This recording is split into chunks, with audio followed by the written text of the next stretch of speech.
galera, estamos começando mais um podcast. Aí é outra história, e aquela saudade. Hoje a saudade tá profunda, muito tempo sem esse programa. Vamos escutar a voz deles, os nossos queridíssimos colaboradores. O primeiríssimo deles, o nosso queridão de São João, Anderson Ribas. E aí galera, Anderson aqui. E ela, a nossa nilopolitana em Romaria, Giovana Almeida. Oi gente, tudo bom? E voltamos. Ele, o nosso ex-cacheado do Cosmorama, Felipe Rabelo. Fala galera, e já que esse vai ser o tema do nosso episódio de hoje, eu indico a todos que deem uma procurada e assistam vídeos da torcida do Raja Casablanca. E ele, o nosso editor, o dono desse podcast, Pedro Costa. E aí gente, aqui é o Pedro. Para esquecer notícias difíceis, bombas, mísseis, faixa de Gaza, simples crer que ainda vou ouvir, sei dizer, me casa, sou casa. E eu, quem vos fala, Mariana de Medeiros. Então é isso, galera. Hoje nós vamos falar, Vamos esclarecer algumas questões, sejam elas históricas, sejam elas mais recentes. Então, se você quer entender sobre o conflito palestino-israelense, vem com a gente porque esse programa é pra você, tá? Vem com a gente porque aí é outra história. Vamos lá.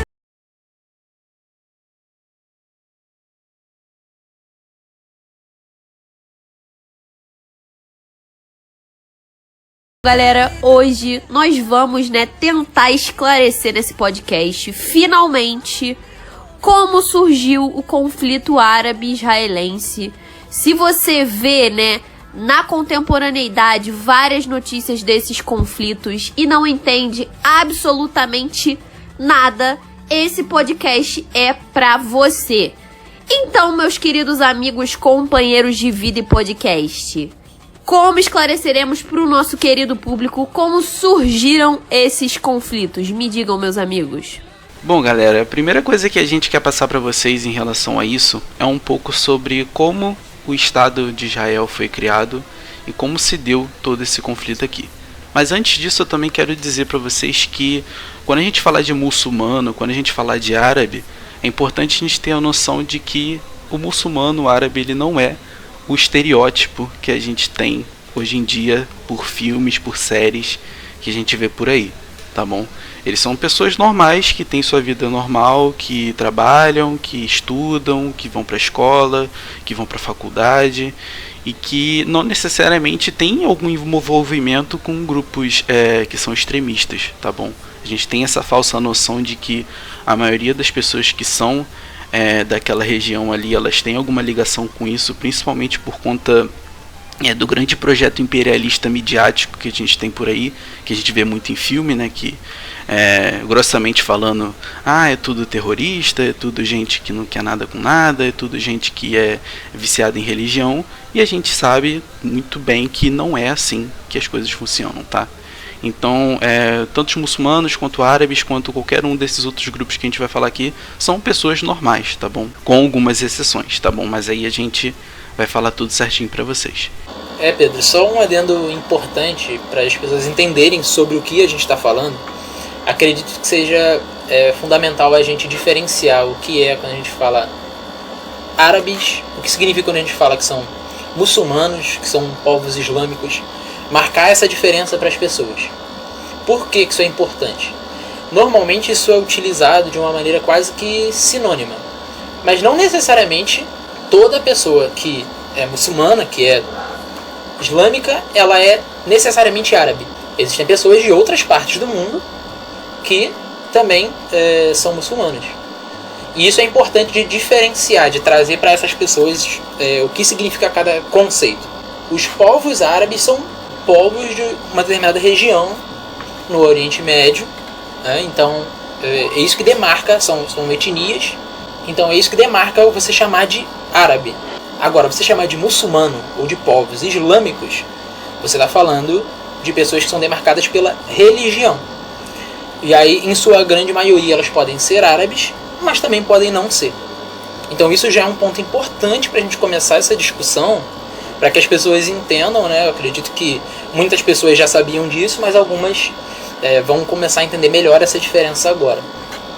Então acho que era importante a gente citar essas coisas. Tem uma coisa que pra gente falar desse conflito também é muito importante, que é, depois da morte, né, do Maomé, que é o grande profeta do islamismo, se vocês quiserem, um dia a gente pode fazer um programa só sobre isso, que isso aí é bastante pano.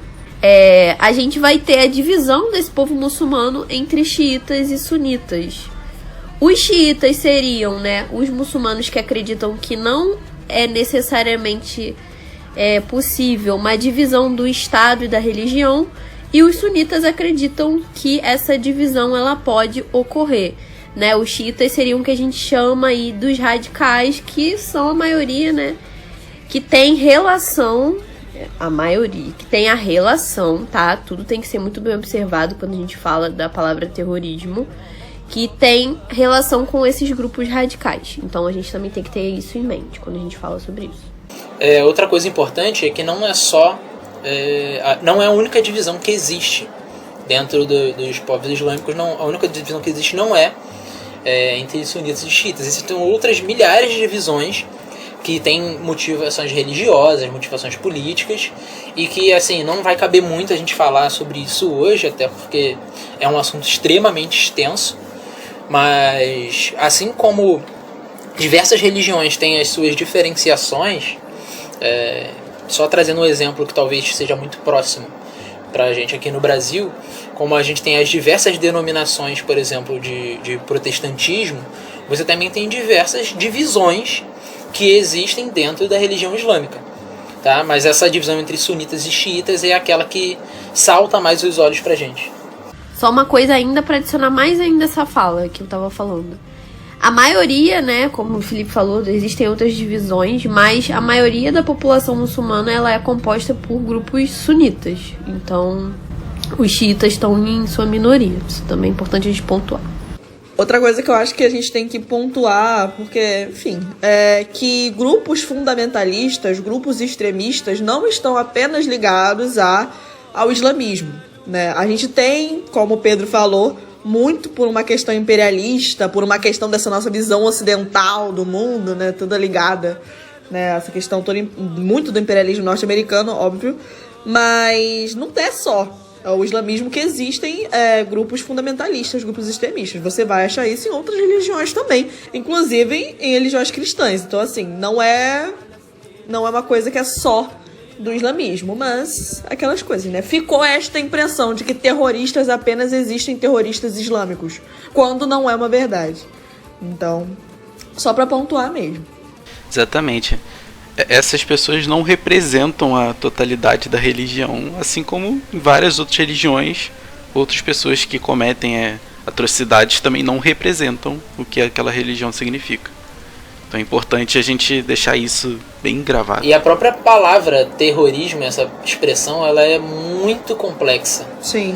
Porque isso representa também uma visão que julga valores. Você tá dando a um determinado grupo radical, por mais que você possa achar que as ações deles são erradas ou são absurdas, ou seja lá o que for, cada um tem o direito de ter a sua opinião, você está julgando, você está colocando naquele grupo uma imposição daquilo que você acha certo ou errado. Porque é muito fácil você tentar tratar aquela pessoa como um inimigo quando você diz que enfrentar ela, você está enfrentando uma guerra ao terror. Exatamente. E aí, assim, tem uma questão política, uma questão cultural que entra aí, que leva a gente a entender esses povos como terroristas. E aí, isso não é uma questão de defender a ação ou não, mas é a gente compreender que existem ações tão complexas quanto essas, tão cruéis, que não são consideradas terrorismo. Simplesmente porque a etnia que pratica é diferente, porque o grupo religioso que pratica é diferente. Então, é muito importante demarcar isso também.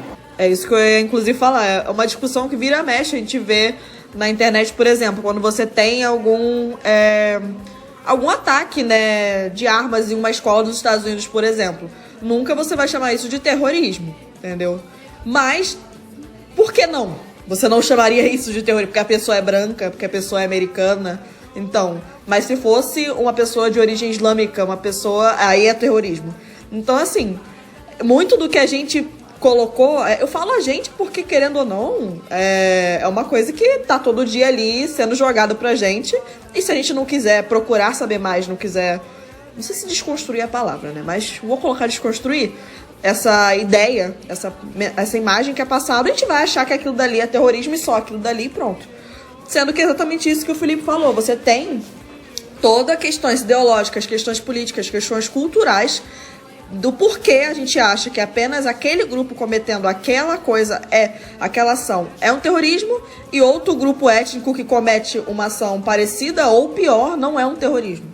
Então, tem essa diferença. Eu acho que sobre a questão da palavra terrorismo, né, o problema que ela carrega, a gente não precisa recortar para muitos outros lugares do mundo, não. É só a gente lembrar da ditadura militar. Exatamente. Quem eram as pessoas que lutavam contra o regime? Terroristas. Uhum.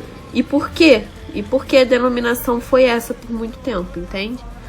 Então é essa reflexão realmente que a gente tem que fazer. Sim, Todos nós, né? Inclusive a gente que tá dentro dessa perspectiva.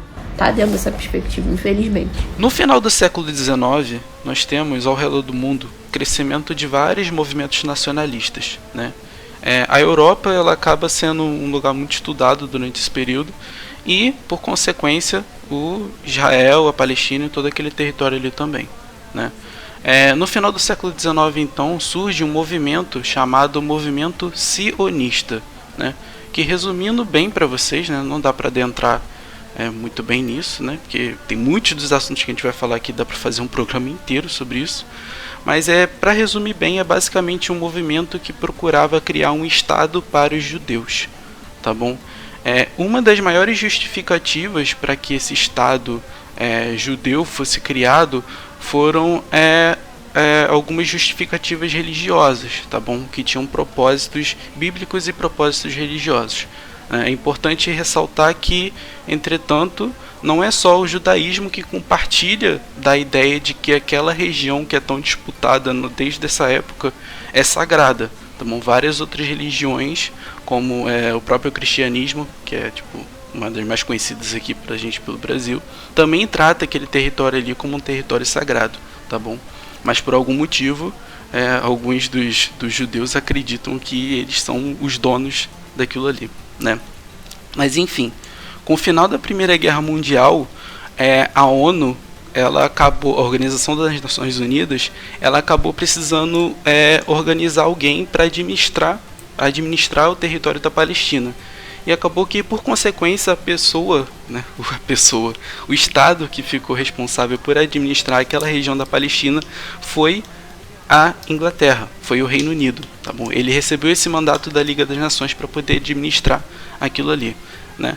Entretanto, os britânicos eles acabaram tendo uma relação muito ambígua em relação àquela região, né? Uma hora eles favoreciam os judeus, outra hora eles favoreciam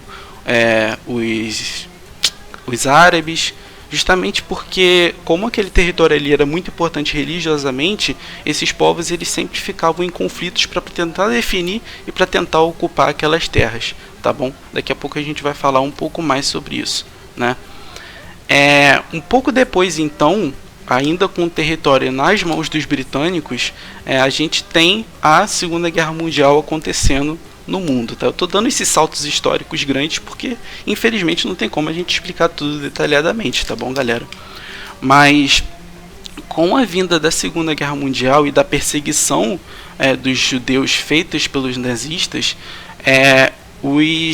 aquele território ali acabou sendo muito ocupado por muitos judeus, algo que acabou não sendo tão bem visto pelos árabes, que nessa época eram a maioria que ocupava aquele território, tá bom? Os árabes eles viam essa vinda de judeus como um projeto colonialista e imperialista europeu, em sua grande maioria eles tinham essa visão, enquanto os judeus eles viam essa migração como uma alternativa a essa espécie de sobrevivência que eles estavam tentando ali naquele momento. Óbvio que essas são algumas ideias que não podem ser generalizadas, tá, gente? São algumas das principais ideias que estavam sendo levantadas entre os dois grupos ali.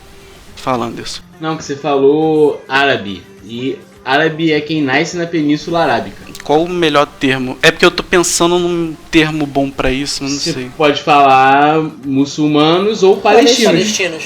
Né? Palestinos, né? Então, Isso. beleza. Palestinos são os povos que se estabeleceram ali, né, nesse período, né, depois da queda do Império Otomano e antes da chegada em massa dos judeus. Beleza, então.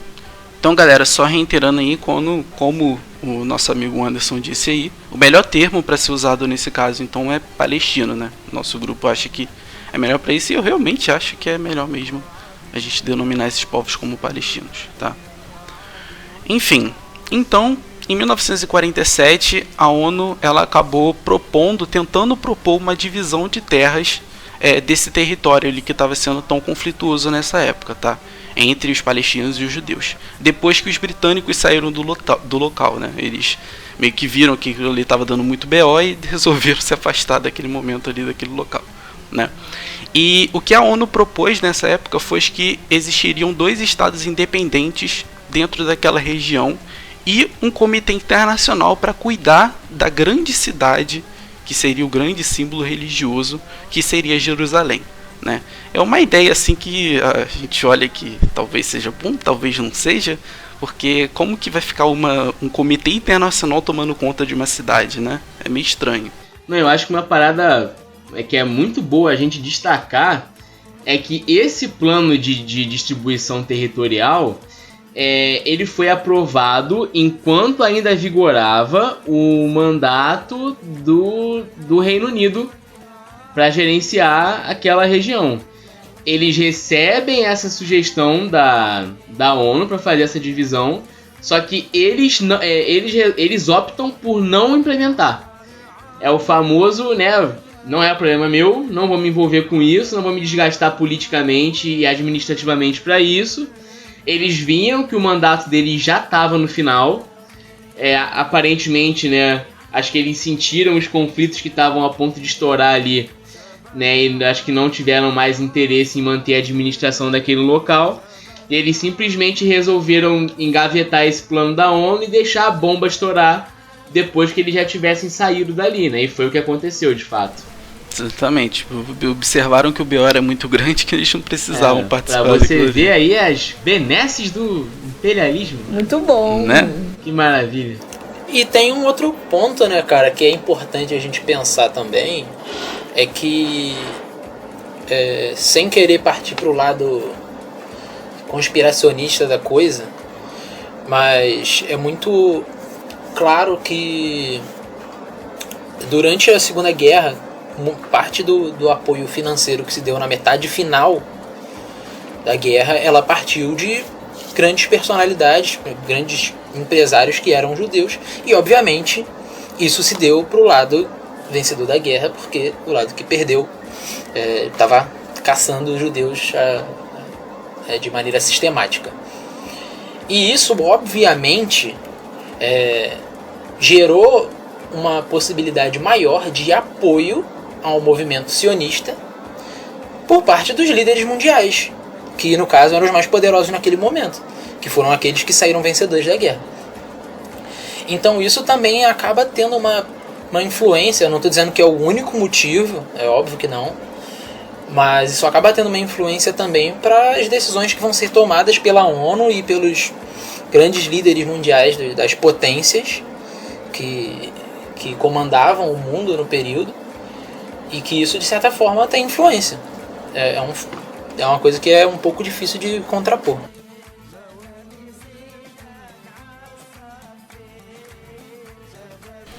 Galera, a medida de curiosidade para vocês, eu até destaquei aqui que essa sessão da Assembleia Geral da ONU, que teve aí esse plano em 1948, ela foi presidida por um brasileiro, tá? O diplomata famosíssimo aí, Oswaldo Aranha, tá? Então tinha que ter um brasileiro no meio dessa treta toda aí para tentar fazer algo. Tem em qualquer lugar. Mais tarde, inclusive, Oswaldo Aranha ele foi indicado para o Prêmio Nobel da Paz, tá? Um ano depois disso, por conta dos seus, com muitas aspas aí, esforços para resolver essa situação da Palestina. Resolveu muito, parabéns. E hoje em dia ele dá nome a um bife aí, né? É verdade. Exatamente, isso que eu ia falar. O mais verdade, importante é que foi homenageado com o nome do bife. Que é quando você pega o filé assim e bota o alho frito em cima. Bife Oswaldo Aranha. Nossa, o que é o Nobel olha, o que é o Nobel da Paz perto de você dar o nome de um bife? Ah, sou mais a culinária. Um dia teremos um bife, aí outra história. Muito mais importante. Exatamente. Bife é outra história. Exato. É Muito mais pra isso importante. que eu estudo. Entendeu? É pra ir lá pra ganhar Pra ter dinheiro. o nome. pra Bife ter é outra dinheiro. história, exatamente.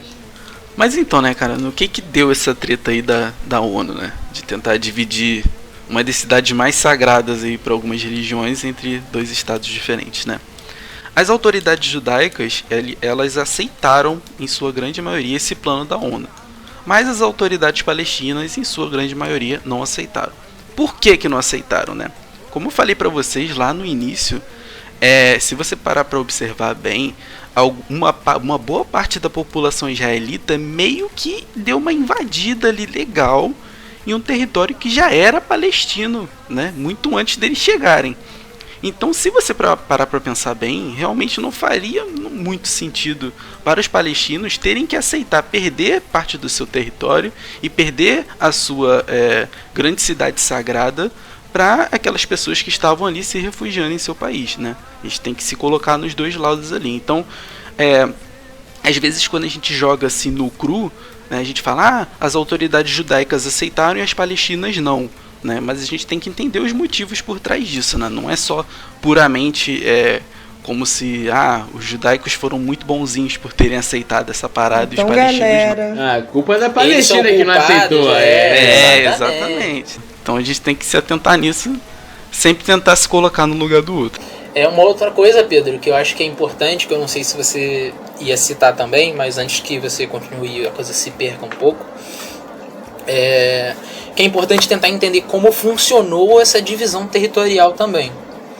Porque houve aquela coisa de fazer uma divisão territorial onde a área ela fosse igual, né? Você tem uma coisa ali que aproxima do 50-50.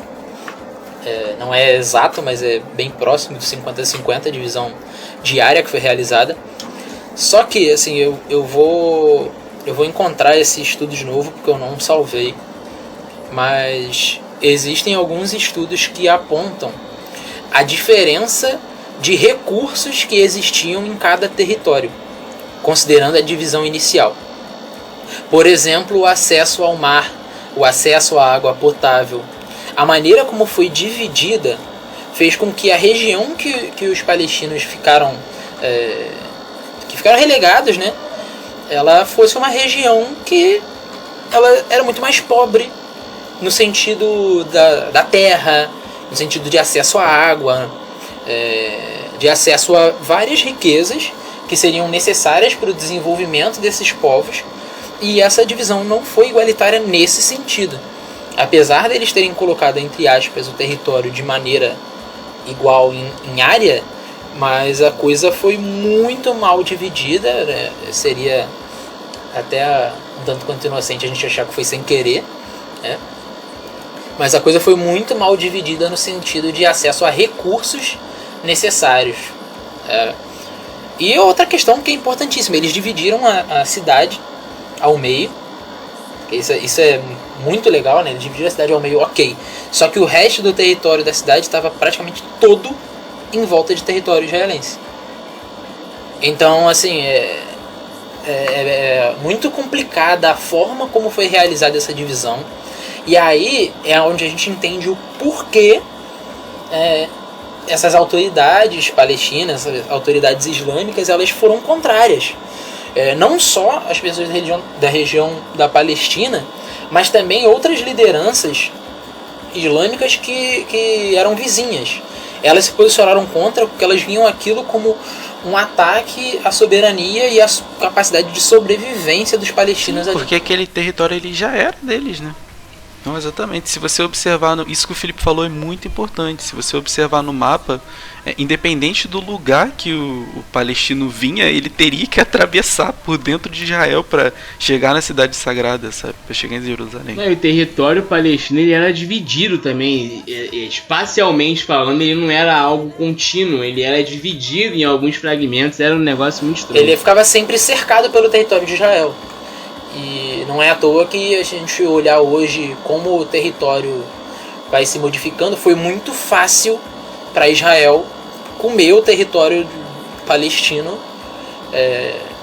simplesmente expandindo e cercando parte desse território. É uma questão de estratégia de guerra muito básica. Se você cerca o território adversário, é muito fácil você ir tomando o território aos poucos. Então isso é uma questão que também foi problemática, isso que o Anderson citou. Ah, mas peraí, a gente agora tocou aqui num ponto importante. A gente começou a falar de Jerusalém, né, que houve uma tentativa de dividir a cidade ao meio, por ser uma região que era, né, de importância vital para os dois povos. Mas afinal de contas, de onde é que vem essa importância de Jerusalém? Por que Jerusalém é tão importante assim, tanto para os israelenses quanto para os palestinos? Então, na verdade, Jerusalém ela é um território de importância não só para essas duas religiões e também para o cristianismo, né? Para o cristianismo, porque teria sido o local, né, que Jesus teria passado sua vida, que teria sido crucificado, que teria ressuscitado. E para essas outras religiões, principalmente para a população judaica, tem uma questão de formação mesmo do povo judeu, por ter sido um local importante de atuação do rei Davi, por ter a questão do Muro das Lamentações, né, que gera o principal feriado dos judeus. E para a população islâmica, a questão é que Jerusalém também é uma cidade importante, porque teria sido lá que Maomé teria tido contato com os profetas, né, da religião cristã e com Jesus, porque Jesus, para a religião islâmica, é mais um profeta. O principal profeta seria Maomé.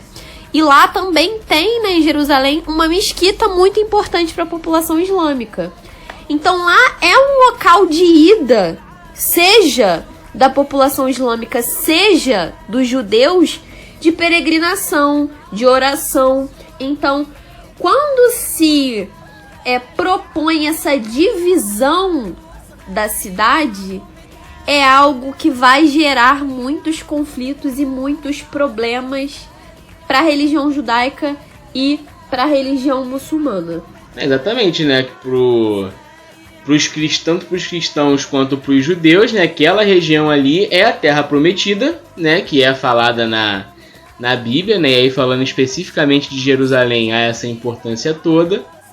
E, né, para os muçulmanos, né, para quem professa a fé islâmica, é o que a Mari falou, né?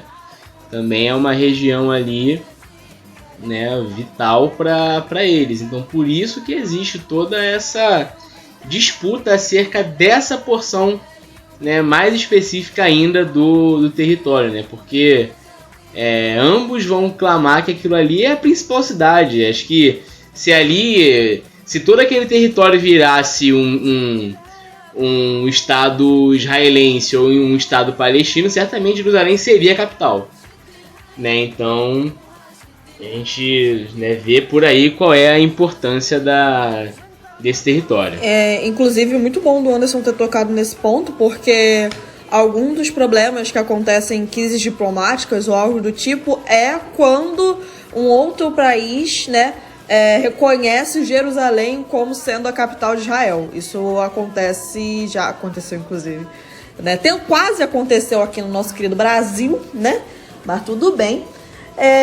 E isso causa uma crise diplomática realmente grave quando há esse reconhecimento de Jerusalém como sendo a capital de Israel, por todos esses motivos que, né, o pessoal colocou aqui. Né? Inclusive, já adiantando um pouco aqui, mas a gente vai voltar para isso depois, da gente. Um dos principais motivos de a gente ter os conflitos que a gente tem hoje em dia foram as últimas declarações de 2017 do ex-presidente dos Estados Unidos, Donald Trump, né? Porque desde 1955, o Congresso dos Estados Unidos ele passou uma lei que determinava que o Estado de Israel deveria ser reconhecido pelos Estados Unidos. Entretanto, todos os presidentes até então, até o Trump, desde 1955, eles tentavam adiar essa implementação dessa lei, né? Todos eles 2 vezes por ano. E o que aconteceu foi que o Trump ele adiou a aplicação dessa lei na primeira vez, só que quando chegou na segunda vez dele adiar, ele resolveu não adiar. Ele falou assim, quer saber? Então tá bom, vamos autorizar essa parada aí. E aí começou, assim, boa parte dos conflitos que a gente vê hoje em dia, porque com os Estados Unidos meio que ficando, com algumas aspas, do lado de Israel, outros países ficaram do lado da Palestina porque conhecem o outro lado da história, e aí a gente começa toda essa treta aí. O que fica muito confuso na cabeça das pessoas quando a gente fala desse conflito, além das questões estruturais mesmo, é a questão de legitimar o que é Palestina, o que é Israel. Isso fica muito confuso, porque, querendo ou não, né, o Estado da Palestina é algo a se alcançar para os árabes. E é isso que talvez as pessoas não entendam. Que o Estado da Palestina é algo a se alcançar por essa população muçulmana, por essa população palestina que a gente está falando.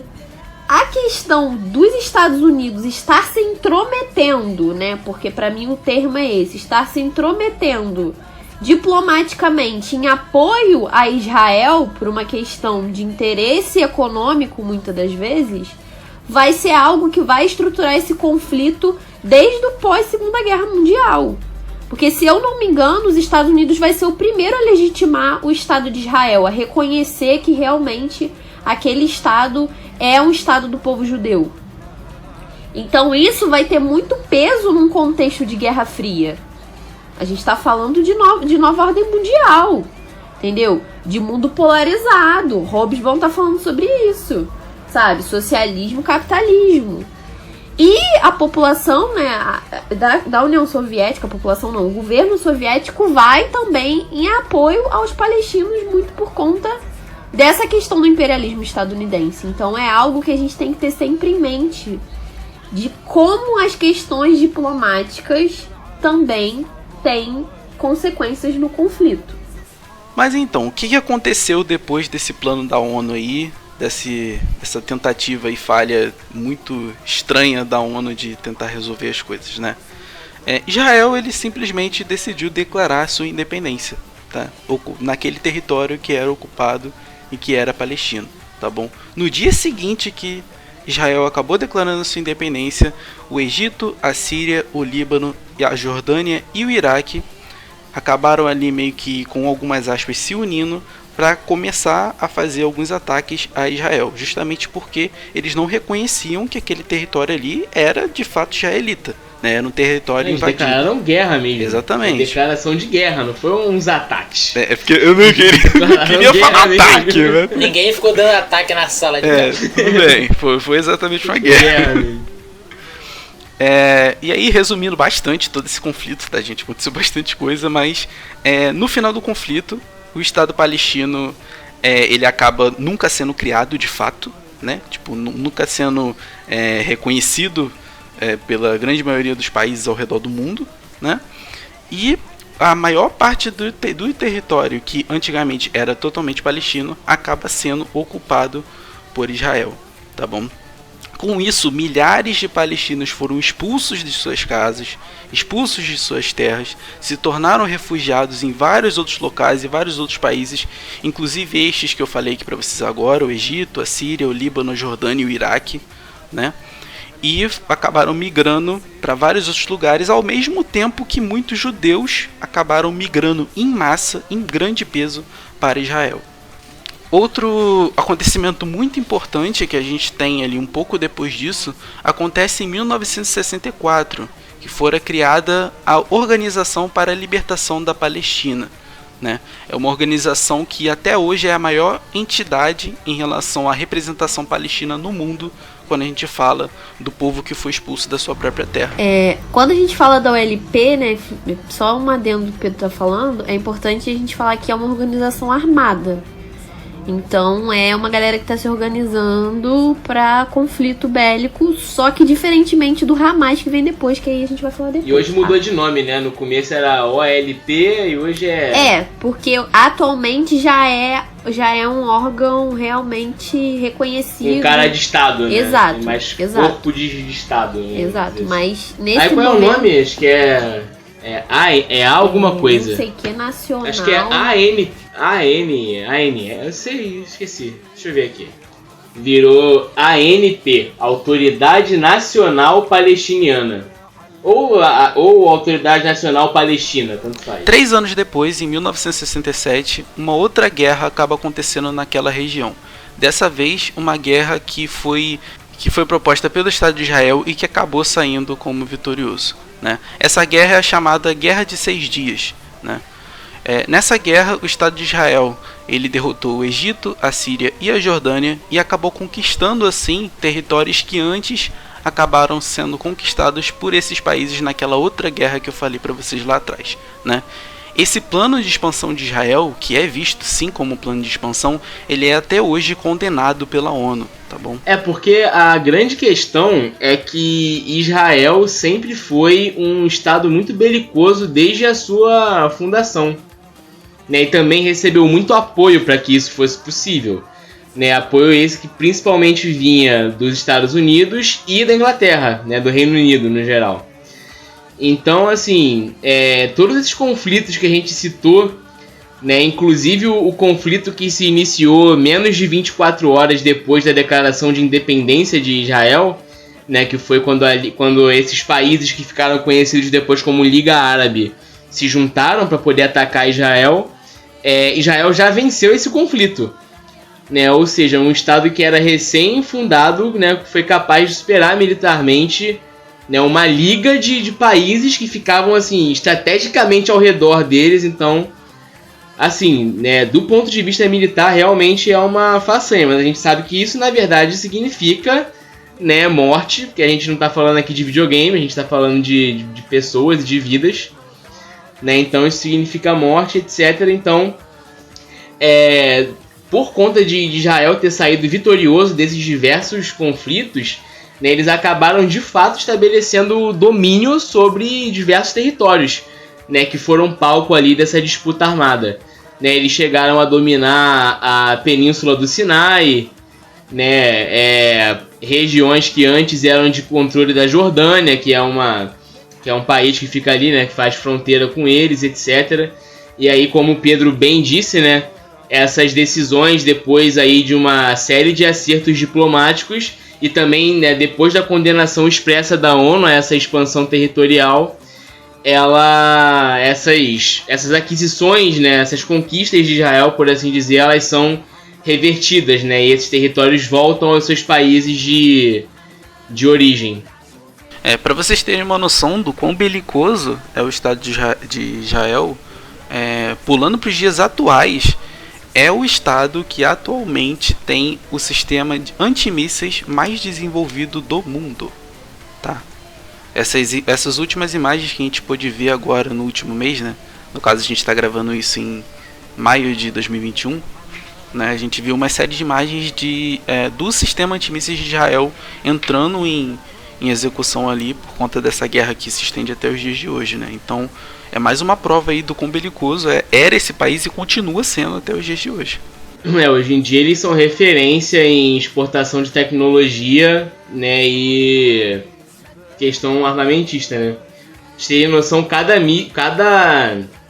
cada projétil que era utilizado para poder interceptar esses mísseis, que eram na verdade outros mísseis, né, que eles jogavam para interceptar os mísseis principalmente que o Hamas estava direcionando para lá, cada míssil que eles usavam custava $50 mil, né? E aí foram utilizados, né, acho que centenas ao longo aí desses dias, né, de conflito. Então, assim, é bastante coisa. Inclusive também teve essa polêmica que rodou aqui no Brasil sobre esse software de inteligência, né, de segurança, esse tal de Pegasus, que o governo, né, não vou nem falar quem foi, mas o governo federal, por intermédio do nosso único vereador federal que existe aqui no Brasil, né, tentou contratar esse sistema sem licitação, que é o sistema Pegasus, né, que é um sistema de espionagem cibernética. Que, ó, tecnologia de ponta, mas o Congresso aí já fez a boa e descartou, né? A própria empresa já se retirou do processo de licitação. Um bom tempo depois desse plano de expansão aí de Israel, que é condenado pela ONU hoje em dia, né? Já em 1977 nós temos a primeira chegada de alguém, como é que eu posso dizer, com pensamentos ultra autoritários ao posto de primeiro-ministro de Israel, né? A direita chega ao poder pela primeira vez em Israel, tá bom? E aí, por conta disso, entre os anos 80 e os anos 90, diversos grupos, alguns grupos com terror religioso, foram criados como uma forma de resistência contra o Estado de Israel, né? Buscando exatamente essa libertação da Palestina. Entre esses grupos está o Hamas, né, ou Hamas, como algumas pessoas chamam também, né, que é um dos grupos fundamentalistas mais famosos que nós temos aí hoje em dia, justamente por conta da sua grande ação belicosa que tem contra o Estado de Israel nessa guerra que a gente está vendo hoje em dia. Muito da questão desse fortalecimento da direita em Israel é porque nos anos 70, né, vai se ter a questão ali de um pequeno enfraquecimento da parte israelense por conta dos acordos de paz com os Estados Unidos, por terem tido um conflito, né, ali com Egito e Síria, por gerar a questão da crise do petróleo. Então, quando começa a gerar conflitos econômicos para os Estados Unidos, né, que estão ali em apoio, seja em armas, seja reconhecendo os conflitos, isso começa a gerar uma mudança tanto do lado judaico quanto do lado palestino. Então, por isso que a gente começa a ver esses extremos também crescendo, né? Depois de muitos conflitos entre os anos 70 e os anos 90, né? Infelizmente eu não vou me adentrar em relação a eles, mas foi muita coisa que aconteceu. Em 1993 nós temos a criação do Acordo de Oslo, né? Esse acordo ele foi muito importante para a história de Israel, porque foi uma tentativa ali entre alguns participantes dos poderes que estão envolvidos nesse território para tentar um acordo de paz em relação ali a esses governos, tá bom? Os governos que eram presentes ali nesse acordo eram exatamente o governo de Israel, o presidente da Organização para a Libertação da Palestina, que nós já falamos aqui, e esse grande acordo de paz foi mediado exatamente por ele mesmo, os Estados Unidos, o presidente da época, Bill Clinton, tá? Então aí a gente vê novamente os Estados Unidos se intrometendo nessa treta toda. Esses acordos eles comprometiam os estados que estavam envolvidos ali a tentar trazer a paz e unir os povos, né? E aí a gente teve um breve momento ali de uma falsa sensação de paz entre aqueles poderes ali que estavam envolvidos, mas a gente sabe que na prática não era muito bem assim, até porque pouquíssimo tempo depois, em 95, um judeu de extrema direita assassina Yitzhak Rabin, o até então primeiro-ministro de Israel, em praça pública na cidade de Tel Aviv, tá? Isso foi, obviamente, uma coisa horrível que aconteceu e foi suficiente para que a pequena sensação de paz que tivesse ali entre os governos tão fragilizada acabasse e que o caos que a gente vê até hoje voltasse a acontecer, né? Em resposta a esse assassinato direto do primeiro-ministro de Israel, o Hamas ele decidiu iniciar uma série de ataques contra civis israelenses, e aí sim os acordos de paz acabaram de uma vez por todas, né? Desde 2002, então, a gente tem aí uma série de ataques tanto israelitas quanto palestinos, um sendo represália do outro, e a gente vê essa guerra que está acontecendo nos dias atuais.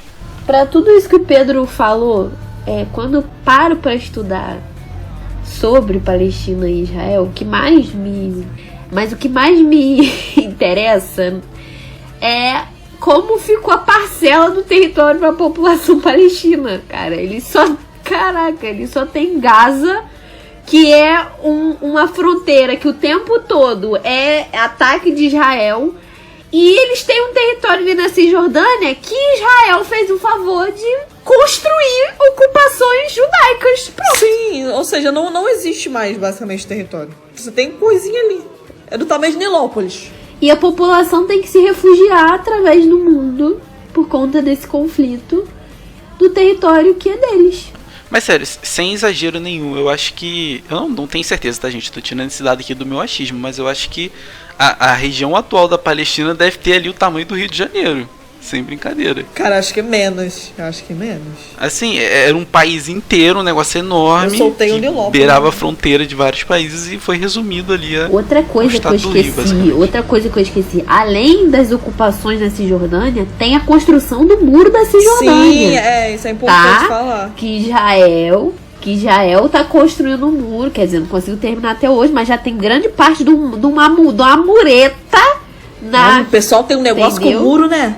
Tem um negócio, é fixação do imperialista com o muro. A fronteira quer colocar o muro. Entendeu? A construção de um muro. Não se garante na porrada, coloca o muro. A construção de um muro que entra mais ainda no território palestino. Sim, é bizarro que o muro ele simplesmente dá a volta assim em Jerusalém, tipo certinho. Assim, e dá a volta. Meu Deus. Gente, vocês exageraram um pouquinho aí na questão da área, tá? Ah, tá bom. Ah, tá. Porque... Mas aí foi uma... É tipo 6 vezes a área do Rio de Janeiro. Um erro de espaço, no caso, mas que é pouco erro. É Minas Gerais. Minas Gerais. É Minas. Eu tô falando 6 vezes a cidade do Rio, tá, gente? Não o estado. Os dois são pequenos. E aí, gente, pra gente situar um pouco, né, do que tá acontecendo hoje, né, quer dizer, não está mais acontecendo hoje, né, na presente data deste programa, porque atualmente nós estamos em meio a um cessar-fogo. Nós não, né, eles estão em meio a um cessar-fogo, então... Mas tá um cessar-fogo bem tenso, né, eu vou comentar sobre isso também. Mas até hoje, né, a informação que se tem... A informação da BBC, no dia 20 de maio de 2021, foi que 219 pessoas morreram, né? Isso, mortes registradas, obviamente. 219 mortes na região da faixa de Gaza, que é uma região que fica ali mais pro ladinho do Egito. E dessas 219 vítimas, pelo menos 63 são crianças. Além disso, nós temos cerca de 1.500 pessoas feridas. Tá? Então esse número de mortos aí certamente deve ter dado uma aumentada com o passar dos dias, né? Porque às vezes as pessoas são internadas feridas, mas elas acabam não resistindo e falecendo. E como eu falei, né? Atualmente eles estão em um cessar-fogo que foi declarado no domingo, né? No último domingo, dia 23. Porém, a tensão não diminuiu, né? Os ânimos estão bem exaltados ainda. E, inclusive, Israel já prometeu que caso as organizações, né, o Hamas ou qualquer outro tipo de organização palestina não respeite o cessar-fogo, né, caso eles rompam o cessar-fogo, Israel já prometeu que vai atacar com armamento pesado. Caso seja descumprido o cessar-fogo pelo lado palestino, né, vamos dizer assim, eles falaram que eles vão promover uma retaliação, né, memorável, né, falando por assim dizer. Não foi essa palavra que eles usaram, né, mas só para botar basicamente como é que são o tom, né, das declarações, né, basicamente isso, né, já falaram que se eles romperem já era, né. Então, galera, uma das teses que a gente mais vê sendo discutida hoje em dia por grandes historiadores que observam esse assunto mais profundamente é a questão da limpeza étnica que está acontecendo, né? Se você parar para pensar, tudo isso se trata basicamente de uma grande limpeza étnica que está acontecendo em relação a Israel, à Palestina, né? Um dos autores que fala sobre isso é um cara chamado Ilan Pappé, tá? Que inclusive um dos livros dele é um dos livros que a gente vai recomendar daqui a pouco nas recomendações, né? Mas nesse livro ele basicamente desmistifica muitas ideias que são jogadas contra nós e que na verdade são totalmente falsas. A primeira delas, por exemplo, é a de que houve uma saída de mais de 2/3 dos palestinos das suas cidades e que essa saída foi totalmente voluntária. né, que os palestinos eles fizeram isso porque eles entenderam que tudo que estava acontecendo era bom para eles. E como a gente já viu aqui no programa, não foi muito bem assim que aconteceu, né? Existiram inúmeros casos de expulsões em massas, massacres de aldeias e várias outras atrocidades que aconteceram a esse povo, né? O Papé, inclusive, ele explica que o principal articulador dessa limpeza étnica foi o fundador do próprio Estado israelense, o David Ben-Gurion, né? Em sua autobiografia, o Ben-Gurion ele diz que houve basicamente 4 planos grandes para desrabizar, exatamente, ele usa esse termo, tá? Desrabizar a Palestina, dos quais um dos planos descreve vários detalhes dessa expulsão que aconteceu a todo custo dos palestinos desse território. Tá? Nessa biografia, inclusive, ele afirma, abre aspas, eu sou pela transferência compulsória, ponto. Não vejo nada imoral nisso, fecha aspas. Tá? Então esse livro é muito interessante, eu recomendo vocês que deem uma olhada, daqui a pouquinho a gente vai falar o nome deles para vocês, então fica ligado aí. Então é isso, galera, espero que grande parte das dúvidas de vocês tenham sido sanadas com o nosso podcast de hoje. Foi um assunto, né, que até mesmo pra gente é às vezes um pouco confuso, cheio de falsas, né, verdades. Então é sempre importante a gente trazer esse tipo de tema aqui também pra vocês do Aí Outra História. E agora, meus amigos, chegou o momento aguardado por todos das indicações do querido menino Pedro, séries, filmes, livros, textos, tudo para você entender melhor o programa de hoje. Não, eu vou começar justamente falando sobre o livro do Ilan Papé, que se chama A Limpeza Étnica da Palestina. É bem fácil de achar o nome desse livro. Ele foi feito pela editora Suderman, na versão aqui que eu li para fazer esse podcast, tá bom, gente? Agora passando aqui para vocês um pouco sobre alguns artigos que a gente usou para falar sobre isso. Como a gente já detalhou aqui anteriormente, para falar dos conflitos mais recentes, a gente teve que apelar um pouco para o conceito jornalístico. Então a gente pegou algumas matérias da BBC, algumas matérias da Folha de São Paulo para falar sobre isso. Porque infelizmente, como foi um conflito que aconteceu mês passado, a gente não tem muito material ainda historiográfico sobre isso, tá? Mas para entender o contexto geral, nós utilizamos os seguintes artigos. Israel e Palestina, da Terra Santa a um território em conflito, de João Biratã Lima e Silva e Ruth Aparecida Salles Filippini. O conflito entre Israel e Palestina, de Thaís Lima Vieira, Paulo Silveira Cardoso e Laura Almeida Scheffer. E por último, mas não menos importante, Conflito Israel e Palestina, uma análise sobre as negociações de paz e as perspectivas de resolução do conflito, por Guilherme Messias Junglaus, Carla Lima Sleimer e Vitor de Matos Nascimento. Peço desculpa se eu falei algum dos nomes dos grandes autores aqui, que são nossas referências, errado, tá bom?